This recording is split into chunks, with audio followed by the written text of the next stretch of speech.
कि मीरा भाईंदर शहर में हिंदू शेर, हिंदू शेरनी, टी राजा इनका आगमन हुआ था। बीच में वारिस पठान आए थे, उनको रोका गया था। एक रामनवमी के दिन एक जो हादसे हुए थे, उस हादसे को इतना बढ़ावा दे दिया कि इस पूरे मीरा रोड का मीरा भाईंदर शहर का पूरा बदनामी पूरे ऑल ओवर वर्ल्ड में हुआ। मिक्स स्थल है। अभी ये मेरे पीछे आप देख रहे हैं, ये 22 साल से जैन मंदिर था यहाँ पे। इसको हमने आंदोलन करने के बाद बंद करवाया। ये है फायर ब्रिगेड का रिजर्वेशंस। ये बिल्डर को डेवलप करके देना था महानगर पालिका को फायर स्टेशन चालू करने के लिए। 22 साल हो गए, 22 साल से यहाँ पे मंदिर चालू था। मेरा डिमांड इतना है कि आप ठीक है, मंदिर आपका ऊपर आप शिफ्ट कर दीजिए और एक फ्लोर बढ़ा दीजिए, लेकिन ये फायर स्टेशन यहाँ पे चालू होना चाहिए। लड़ाई हो वो बेरोजगारी के लिए हो, ना ही किसी पे हिंदू मुस्लिम ठाकुर मिश्रा और पिछड़ी जात दलित इसके ऊपर ना हो, बाकी कुछ नहीं। ये जो उपनगर है वहाँ पे क्या चल रहा है, इस बारे में यहाँ के जो सक्रिय सामाजिक कार्यकर्ता हैं, जो एक्टिविस्ट हैं, जिन्होंने बहुत बारीकी से शहरों को देखा है, उन्होंने इसका आकलन किया है, विश्लेषण किया है और एक गंभीर विषय है जिस पर हम चर्चा करने वाले हैं। तो आपको बता दें कि वसई विरार शहर हो, ये मीरा भाईंदर हो या मुंबई सिटी हो, यहाँ पे राजनीति का जो बैलेंस है वो ऊपर नीचे दिखता है। जैसे सरकारें बदलती हैं, लोगों के साथ न्याय अन्याय की जो श्रेणियाँ हैं उसमें भी तब्दीलियाँ देखी जाती हैं। तो आज इस चर्चा पर, इस विषय पर हम चर्चा करने के लिए जिद्दी मराठा प्रतिष्ठान के प्रदीप जंगम जी हमारे साथ हैं। जंगम जी, मैंने कल एक आपकी स्वागत है आपका मेट्रो सिटी समाचार में। मैंने कल एक पोस्ट देखा था और उस पोस्ट में आपने एक बहुत संजीदा विषय पोस्ट किया था। इन विषयों पे ज़्यादातर राजनीतिक पार्टियां या सरकारें बोलने से बचती हैं, लेकिन आपने पोस्ट किया तो मुझे बहुत अच्छा लगा। वो विषय के बारे में ज़रा एक बार चर्चा कीजिए, लोगों से लोग जानना चाहते हैं कि वास्तव में क्या है उसके पीछे। फिलहाल कैसा है कि मीरा भाईंदर शहर में हिंदू शेर, हिंदू शेरनी, टी राजा इनका आगमन हुआ था। बीच में वारिस पठान आए थे, उनको रोका गया था। एक रामनवमी के दिन एक जो हादसे हुए थे, उस हादसे को इतना बढ़ावा दे दिया कि इस पूरे मीरा रोड का मीरा भाईंदर शहर का पूरा बदनामी पूरे ऑल ओवर वर्ल्ड में हुआ। हालांकि मीरा भाईंदर वसई विरार पुलिस ने बहुत अच्छा काम किया, सीपी सर ने बहुत अच्छा कंट्रोलिंग था उनका अच्छा, सभी पुलिस वालों ने बहुत अच्छी भूमिका निभाई और ये विषय को वहीं पर कार्रवाई करके उचित उनको न्याय दिया। विषय ऐसा है कि हम जितने भी राजनेता हैं सिर्फ हिंदू हिंदू हिंदू करके सिर्फ ये करते बैठते हैं। हाल ही में ये भी अभी आए थे जो कल, उनका भी ऐसा ही स्टेटमेंट्स वगैरह उनके भड़काऊ भाषण के लिए टीरा टाइगर जो तो प्रसिद्ध है ही। मेरा इतना ही बोलना है कि मीरा भाईंदर शहर में बहुत सारे ऐसे धार्मिक स्थल हैं। अभी ये मेरे पीछे आप देख रहे हैं, ये 22 साल से जैन मंदिर था यहाँ पे। इसको हमने आंदोलन करने के बाद बंद करवाया। अच्छा, ये इसके बारे में ज़रा डिटेल में बता दीजिए। हाँ, ये है जैन मंदिर था ये, ऐसा हाँ, करें आप। ये है फायर ब्रिगेड का रिजर्वेशंस। ये बिल्डर को डेवलप करके देना था महानगर पालिका को फायर स्टेशन चालू करने के, लेकिन 22 साल हो गए, 22 साल से यहाँ पे मंदिर चालू था। मेरा डिमांड इतना है कि आप ठीक है, मंदिर आपका ऊपर आप शिफ्ट कर दीजिए और एक फ्लोर बढ़ा दीजिए, लेकिन ये फायर स्टेशन यहाँ पे चालू होना चाहिए। होता ऐसा है, मीरा भाईंदर शहर में अगर कोई आग लगती है भाईंदर में, तो गाड़ी आती है भाईंदर वेस्ट से, ब्रिज क्रॉस करके आएंगी, 8 मिनट में तो पूरा ब्लास्ट खत्म हो जाएगा। तो उसका जिम्मेदारी कोई ना फायर कोई ऑफिसर लेने वाला ना कमिश्नर लेने वाला। तो हमारा यही डिमांड था कि फायर स्टेशन जल्दी से जल्दी चालू हो जाए। अभी आज 1 साल हुआ मैंने खाली करवाया, लेकिन अभी तक ये चालू हुआ नहीं है। दूसरी ऐसी बात है कि मीरा भाईंदर शहर में हिंदू समाज सिर्फ मुस्लिम समाज को टारगेट करता है, लेकिन जितने भी मस्जिदें हैं सब इलीगल है, उसको ऑथराइज अभी तक किया नहीं है। गवर्नमेंट ने ऐसा कोई लॉ लाया नहीं है। बहुत सारे ऐसे मंदिर से, जैन मंदिर से बहुत सारे ऐसे मंदिर हैं जिनके ऊपर अभी तक कोई अमेंडमेंट हुआ नहीं है। करोड़ों रुपए का टैक्स उनका बाकी है। रिजर्वेशन प्लॉट पे मंदिर बने हुए हैं, रिजर्वेशन प्लॉट पे मस्जिदें बने हैं, रिजर्वेशन प्लॉट पे चर्च बने हुए हैं। तो मेरा डिमांड ऐसा है कि हम लोग देखो कि शहर के हित के लिए काम करना चाहते हैं। कल को वो डिमोलाइज होएगी, कोई भी मस्जिद हो, मंदिर हो, चर्च हो, तो दंगा भड़केगा। तो इसको बढ़ावा हमारे ही नेता देते हैं और हमारी ही सरकार देती है। तो मेरा इतना ही बोलना है कि जितने भी ये धार्मिक स्थल है उसके लिए एक अमेंडमेंट पास करना चाहिए। एक भी मंदिर बिना परमिशन आप मानने ना दें। हाल ही में वसई विरार में मैं अक्सर आते जाते रहता हूँ, कम से कम 7 से 8, और आपने भी जानकारी दी कि सातोली वगैरह जगह पे कम से कम 10 से 12 मस्जिदों का निर्माण कार्य चालू है। उसको परमिशन नहीं है, लेकिन किसी गरीब का घर एक दिन में खाली करवा के उसको तोड़ा जाता है। घर में भले 9 दिन का बच्चा रहे, फिर भी उसको बाहर निकाला जाता है। टैक्सेस अगर बाकी रहेंगे तो पानी बंद किया जाता है, लाइट कट किया जाता है, लेकिन इन धार्मिक स्थलों के करोड़ों रुपए के टैक्सेस आज भी बाकी है। घर भी तोड़ा जाता है जंग में। वसई विरार में तो अनधिकृत टैक्स बाकी रहा तो, और वसई विरार तो शहर आज के डेट में ऐसा हुआ है कि ऑल ओवर एशिया में सबसे लार्जेस्ट अगर इलीगल स्ट्रक्चर किधर होता है तो वसई विरार में होता है। बहुत सारे ऐसे कंस्ट्रक्शन है जिसका कोई माई बाप नहीं है, करता कोई और है, पैसा कोई लेके और जाता है, पेपर किसी और के नाम पे बनता है। ये तो हाल ही मतलब बहुत गहन का विषय है। पॉलिटिकल पार्टियाँ सिर्फ मुद्दा टाइम पर उठाती है और बाद में भूल जाती है। प्रॉब्लम ऐसा है कि आज वसई विरार में भी पानी मिलता नहीं क्योंकि इतनी जनसंख्या बढ़ गई है। तो जो वहाँ के अभी आप निवासी है, आपके घर में पानी उतना ही आ रहा है, लेकिन बाकी दूसरे जो कॉम्प्लेक्सेस बनते हैं उनको डबल पानी आ रहा है क्योंकि वो बिल्डर लॉबी का अच्छा सेटिंग है। मीरा भाईंदर की भी हालत वैसी ही है। तो इसके लिए कैसे कि अपने ही राजनेता सिर्फ एक धार्मिक मुद्दों में बढ़ावा देकर उनको भटका के, अभी ये यहाँ पे काला हनुमान मंदिर भी था। कहाँ पे था ये नाके पे था, ये भी तोड़ा गया था। जहाँ पे कैमरा देख पा रहे हैं आप, देखिए ये भी तोड़ा गया था। तभी किसी हिंदू नेता ने इसका विरोध नहीं किया था। मीरा भाईंदर शहर में रोड वाइडनिंग के नाम पे कम से कम तोड़ा गया। कितने दिन हुए? नहीं, इसको तो साल हो गए, 5-6 साल के पहले तोड़ा था इसको। अच्छा। और मीरा भाईंदर शहर में कम से कम रोड वाइडिंग के नाम पर कम से कम 40 से 50 मंदिरें तोड़े। एक भी राजनेता न सड़क पर उतरा, ना उसके लिए कभी आंदोलन हुआ, लेकिन कोई मस्जिद नहीं टूटी, कोई चर्च नहीं टूटा, कोई गुरुद्वारा नहीं टूटा। ये कौन सा दौर था जिसमें इतने सारे मंदिर तोड़े? 2017 से लेके। तो क्या खाली मंदिर तोड़े गए? सिर्फ मंदिरें तोड़े। लिस्ट निकालने जाएंगे तो आपको महानगर पालिका के रिकॉर्ड में एक भी लिस्ट नहीं मिलेंगे। हालांकि जब भी भाईंदर ईस्ट में 1-2 साईं बाबा के मंदिर है, और मैं खुद उसको वार्ड ऑफिसर को बोला था कि अगर मंदिर टूटेगा तो मस्जिद भी आपको तोड़ना पड़ेगा। तो ये मंदिर हम लोग ने बचा के रखा था। रोड के इंटरनल अगर मंदिर है फिर भी उसको भी तोड़ा गया था। एक आरएमपी पार्क में एक पीर बाबा का मंदिर था जो मारवाड़ी लोग ज़्यादा करके राजस्थान में उनको माने जाते हैं, जो तो उनका भी मंदिर तोड़ा था। हालांकि उन्होंने बाद में अंदर सोसाइटी के कंपाउंड में दूसरा बनाया मंदिर। मेरा बोलना ऐसा ही है ना कि आज ये सिर्फ हिंदू मुस्लिम ये सब धर्म की राजनीति करते हैं, तो लेकिन एक्चुअल आप देखा जाए तो जो ये मंदिर मस्जिद का खेल खेल रहे हैं उसको भी तो एटलीस्ट लीगल करो। सिर्फ पब्लिक से ही पैसा टैक्स कितना वसूल करते बैठोगे, उनको भी किधर तो दायरे में लाओ। मेरा इतना ही बोलना है। और दूसरी बात, ये टी राजा अगर आए मीरा भाईंदर में तो कोई कॉलेज का ओपनिंग करने आते तो हम लोग भी उसका स्वागत करते थे। कोई मेडिकल हॉस्पिटल का कोई ओपनिंग करने आते तो हम भी करते थे। सिर्फ भाषण ये करके और सिर्फ गैदर करके लोग तो भूल गए। जितने लोग आए थे, जमा हो गए थे, उनको लोग क्या सिखा कर गए टी राजा? ना उन्होंने बोला कि सुबह 5 बजे उठकर आप मंदिर में जाओ, कंपलसरी ना कंपल्सन डाल के नहीं गए।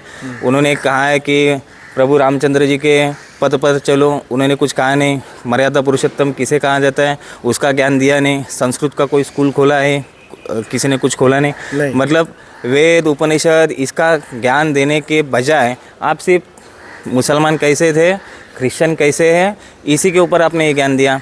मेरा इतना ही बोलना है कि आप अगर हिंदू करते हो तो हिंदू धर्म क्या है इसका आचरण विचार करना आवश्यक है। अच्छा, उन्होंने ये भी, अब आप उनकी चर्चा निकली है तो एक चीज़ ऐड करता हूँ। उन्होंने कहा कि मेरा रोड में उन्हें कोई रोक नहीं पाया।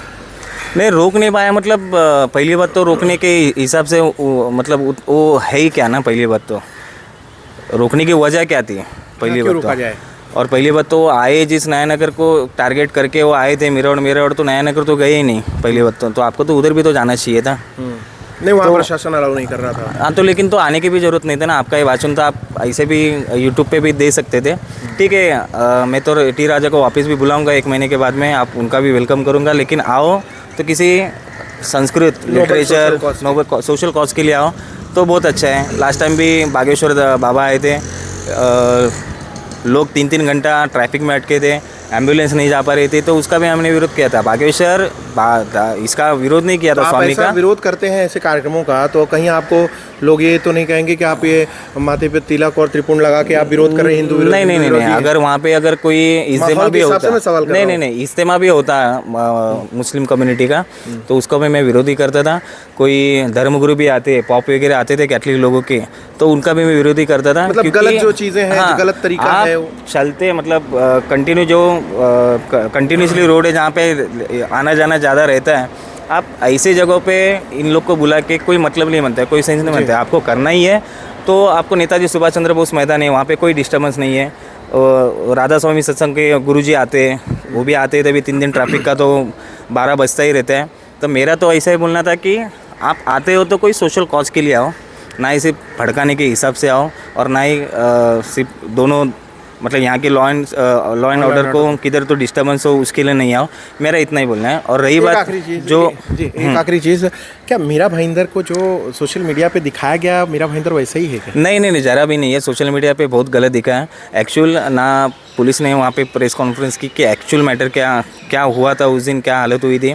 लोगों ने तो बोले थे कि औरत लोग के कपड़े फाड़े थे, ऐसा कुछ नहीं हुआ था। महिला थी जिनको चोट लगी थी, दिख रहा था चोट लगी थी, लेकिन वो महिला वापस कभी आई ही नहीं। सोशल मीडिया कभी उसके पास गया ही नहीं पहली बात तो, कि एक्चुअल क्या हुआ था। फिर बाद में राणे साहब भी आए थे, वो भी बोले ये नहीं करने देंगे, वो नहीं करने, माहौल ख़राब करके गए थे। फिर वापस अभी टी राजा भी आए, फिर अभी वारिस पठान भी आए। मीरा रोड ऐसा ज़रा भी है ही नहीं। लोग बोलते हैं कि घूमने मिलने मतलब लड़कियों को आज़ादी नहीं है, लेकिन आपको ये बता दो कि नया नगर के ईरानी छाया वाले के इधर मुस्लिम कम्युनिटी के लड़के लड़की कम और 95% हिंदू वहाँ पे चाय पीने के लिए जाते हैं। अच्छा। कोई ये नहीं रहता है, रात को 1-1 बजे तक भी चालू होता है। अभी तो फिलहाल सीपी कमिश्नरेट होने के बाद में अभी बंद कर दिया, 11:30-12 बजे बंद हो जाता है। लेकिन 12 बजे तक हमारे ही हिंदू लड़के लड़की वहाँ पे चाय पीने के लिए जाते हैं। कोई वहाँ पे 100 में से 90 हिंदू रहते, 10 सिर्फ मुस्लिम्स रहेंगे। तो ऐसे ही मीरा रोड में कोई ये नहीं है, हम लोग एकदम आज़ादी की तरह से घूम सकते हैं। मैं रात को 2 बजे भी वहाँ पे जा सकता हूँ, सुबह 4 बजे भी आ सकता हूँ। ऐसा कोई ये नहीं है, सिर्फ उसको नेगेटिव दिखाया क्योंकि ये पॉलिटिकल मुद्दा इसको क्रिएट करना था आज मीरा रोड। अच्छा, आप यहाँ के एक्टिविस्ट हैं, आप किसी का पक्ष नहीं लेते, इस हिसाब से मैं आपसे एक सवाल कर रहा हूँ, कौन करना चाह रहा था ऐसे? कौन मीरा भाईंदर को बदनाम करना चाह रहा है? कौन है? नहीं, कौन है ऐसा एक सवाल नहीं आएगा। ये अभी बेसिकली कैसा है कि एक मतलब क्या ताकत है सर, कौन सी ताकत है? हिंदू कम्युनिटी जिसको ज़्यादा ये करती है, मतलब आप काम नहीं देखो, आप सिर्फ धर्म के नाम पर वोट मांगने वाले आज पार्टी है बीजेपी का ही कुछ ना कुछ तो ये सिर्फ सराउंडिंग है कि इसको ज़्यादा से ज़्यादा फेम दो, ज़्यादा से ज़्यादा बदनाम करो, ज़्यादा से ज़्यादा इसको हवा दो। हालांकि ये सिचुएशन कुछ नहीं थी मीरा भाईंदर में। तभी भी जो दंगे वो दंगे थे ही नहीं, वो आपस का झगड़े थे। वो आपस का झगड़े को सिर्फ धार्मिक रंग दे दिया, ऐसा हो गया। अभी कैसा होता है कि लोग आजकल इतने एक्टिव हो गए कि अगर SC NT और ओपन में भी यही चालू रहता है। अगर हम पिछड़े दलित हैं तो हम लोग उसका फ़ायदा उठाते हैं। आप मिश्रा है, आप ब्राह्मण है, तो आपके ऊपर हम लोग एट्रोसिटी का धमकी दे के आपको अटकाने का कोशिश करते हैं। ये सिर्फ ईगो सिस्टम चालू है, मिसयूज़ करते हैं सब। तो ये धर्म का भी मिसयूज़ करने लगे आजकल के सब, मतलब जितने भी आज के यूथ है वो सब आजकल ये करने लगे। कोई टोपी पहन के भी जाता है तो उसको भी सामने से आवाज़ देते हैं, अब्यूज़ वर्ड निकालते हैं उसके लिए। तो कल को कोई तिलक लगा के जाएगा तो उधर के लोग भी उसको अब्यूज़ वर्ड करके उनके धर्म के खिलाफ बोलते हैं। तो ये सब चालू है। तो इसके लिए कैसे है कि एक कार्यशाला प्रयोजित होनी चाहिए मंथली वहाँ के एरिया में, जहाँ पे ऐसे ज़्यादा करके प्रकार होते हैं वहाँ पे पुलिस हो, वकील हो, वहाँ के पॉलिटिशियन लीडर्स हो। इन्होंने एक शांतता मोहल्ला कमेटी सिर्फ नाम के लिए है, तो ये सिर्फ एक्टिव करना चाहिए वापस से। ये मेरा डिमांड बोलते हैं, आप बोलते हैं नाम की है, मतलब जिस तरीके से प्रशासन हला चौकन्ना होना ये तो बहुत अच्छी बात है, लेकिन जो मंजर देखने को मिला प्रशासन के 2000 पुलिसकर्मी और लोग और रूट एकदम रिमोट टाइप का एकदम बना दिया गया, वो एक तरीके से वो टेंस दिखाने की कोशिश थी क्या? लल्लन टॉप जैसे वाले ने भी गलत जानकारी अपनी वीडियो के माध्यम से दी। कम से कम उसके 5 मिलियन व्यूज़ हो गए, लेकिन उन्होंने एक्चुअल ग्राउंड में क्या हुआ था वो उसमें बताया नहीं। उन्होंने उनको यही बोला कि कोई लड़की वहाँ पे घूम नहीं सकती, ऐसा कोई हालत नहीं है। आज भी आप अकेले चले जाओ, तिलक लगा के जाओ, भगवान झंडा लेके जाओ, आपको कोई भी नया नगर में रोकने वाला नहीं है। ये सिर्फ कैसे कि पॉलिटिकल ये करना था, एजेंडा था, और एजेंडे के हिसाब से इन्होंने घसीटा, उसको पीटा और फेम दे दिया उसको, बाकी कुछ नहीं वैसे। और पहली बात तो कैसा है कि पुलिस कमिश्नरेट होने के बाद में वैसे विरार से लेके मीरा भाईंदर आज एक कंट्रोल में है। आज हम लोग यहाँ पे जो गलत सोचना चाहते हैं वो नहीं सोच सकते। आज आप फ़ोन भी करेंगे वो भी ट्रेस होते हैं। जो अगर कुछ होते हैं कि दंगा बिंगा भड़काने के हिसाब से एक्टिविटीज़ अगर कुछ आती है ऐसे, तो इनकी पुलिस की चौकन्ना नज़र है। तो आप ये मत समझिए कि किसी की आपके नज़र नहीं है, सबके ऊपर सबकी नज़र है। तो इसके लिए मैं तो इतना ही चाहता हूँ कि लड़ाई हो, वो मुद्दे पर हो, लड़ाई हो, वो डेवलपमेंट पे हो, लड़ाई हो, वो शिक्षा एजुकेशन रिवॉल्यूशन के लिए हो, लड़ाई हो, वो बेरोज़गारी के लिए हो, ना ही किसी पे हिंदू मुस्लिम ठाकुर मिश्रा और पिछड़ी जात दलित इसके ऊपर ना हो, बाकी कुछ नहीं। आखिरी और ये मुद्दे के सवाल की आप आखिर में जो प्रॉपर्टी टैक्स लगाने की बात कर रहे हैं उनका आंकड़ा क्या है? मंदिर मस्जिद और गुरुद्वारे में जो इलीगल की बात मीरा भाईंदर की अगर मैं बोलूँगा तो कम से कम 50 से ज़्यादा ऐसी मस्जिदें हैं जो अनऑथोराइज हैं, उसको आप 10 गुना ज़्यादा टैक्स उसका ये लगा कर उनसे शास्ती बोलते हैं, शास्ती करके ले लीजिए, उनको टैक्स लगा दीजिए। मीरा भाईंदर में कम से कम 70 से ऐसे मंदिर भी है जिन्हें जो अनऑथोराइज है उनको भी टैक्स लगे। मीरा मंदिर में जैन मंदिर भी है, उनको भी आप टैक्स लगा दीजिए। तोड़ना ये उपाय नहीं है। रिजर्वेशन में भी बहुत सारे बने, वसईविरा में भी बहुत सारे ऐसे रिजर्वेशन प्लॉट्स पे बिल्कुल मंदिरें बने हैं, मस्जिदें बने, तो उनको कहाँ तो शिफ्ट करके वो अगर डेवलपमेंट में अगर आ सकता है, वहाँ पे अगर हॉस्पिटल का रिजर्वेशन है तो उसको आप शिफ्टिंग दे के आप वो जगह पब्लिक के लिए यूज़ करें। रही बात टैक्सेशन की, तो बहुत सारे ऐसे टैक्सेस, कम से कम मेरे माहिती के अनुसार सिर्फ मीरा मंदिर में कम से कम 25 से 27 लाख रुपए टैक्स बाकी है मंदिरों का। बाकी मस्जिदों का मुझे अभी तक, क्योंकि मीरा मंदिर में सिर्फ धार्मिक बातें करने के लिए टाइम रहता है, लेकिन वार्ड ऑफिस में आप कोई भी कमिश्नरेट ऑफिस में आप जाओगे तो ना ही मंदिर की लिस्ट मिलेगी ना ही मस्जिद की लिस्ट मिलेगी। सिर्फ एक आध दूसरा सिर्फ टैक्स का बिल आपको मिलेगा। तो मेरा इतना ही है कि मीरा मंदिर वसईविरा दोनों कमिश्नर को इतना ही बोलना है। हालांकि मैंने लेटर्स वगैरह भी दिए हुए हैं कि जितने भी मंदिर मस्जिद चर्च है उनका ऑडिट करो, अनऑथोराइज है उसको लीगलाइज रेगुलर करो। रेगुलर का प्रस्ताव अगर मंत्रालय से है तो हमारे खासदार विधायक सबकी मीटिंग लगाओ, 24 घंटे में वो करके लाओ और ऑथराइज करके दो, ना ही उसको कि तोड़ना उसको। इतना ही बोलना है मेरा। आपने पत्र व्यवहार किया है, अगर ये सुनवाई नहीं करते तो जिद्दी मराठा प्रतिष्ठान नहीं, देखिए कैसा है कि लोकशाही के मार्ग से हम लोग हमेशा चलते हैं। आज 22 साल के बाद कम से कम मीरा मंदिर को एक पहला फायर ब्रिगेड स्टेशन जैसलमेर में मिलेगा तो सही, तो टाइम तो देना पड़ता है सब चीज़ों के लिए। और ये कैसा है कि धार्मिक मुद्दा है, धार्मिक मुद्दे को हम आंदोलन के माध्यम से अगर उतरेंगे तो इतना ये नहीं जाएगा। इसके लिए हम लोग पिटीशन फाइल करेंगे इसके खिलाफ में कि कॉरपोरेशन धार्मिक स्थलों को अलग ये करते हैं, न्याय देती है और गरीबों के लिए अलग न्याय देती है। गरीबों का टैक्स बाकी रहता है उसका पानी करते हैं, वैसे इसका भी मंदिर का भी लाइट और पानी बंद किया जाए, ये अपनी डिमांड रहती है। वैसे तो हम लोग प्रोसेस में लगे वैसे उस हिसाब से करेंगे। बहुत बहुत धन्यवाद प्रदीप जी। तो आपने देखा वसई विरार हो, मीरा भाईंदर हो या मुंबई के सबर्बन के दूसरे शहर हो, एक डिमांड है जो वाजिब भी है कि सरकारें जो आती हैं सिर्फ वोट के लिए नहीं, कम से कम यहाँ के लोगों के विकास के लिए और उन जगह रिजर्व जो प्लॉट्स हैं, जैसे यहाँ उन्होंने बताया कि पहले एक मंदिर हुआ करता था और अब जो है ये उसको वैकेट करा के खाली करा के, उसके पीछे के एक विज़न है कि यहाँ के जो लोग हैं टैक्स पेयर हैं, किन्हीं भी विषम परिस्थितियों में अगर आग जैसी घटना होती है तो भाईंदर पश्चिम से यहाँ तक आने में 15 से 20 मिनट से ज़्यादा ही लग सकता है। ऐसी कंडीशन में जहाँ आग लगी होगी उसकी परिस्थिति दयनीय हो सकती है।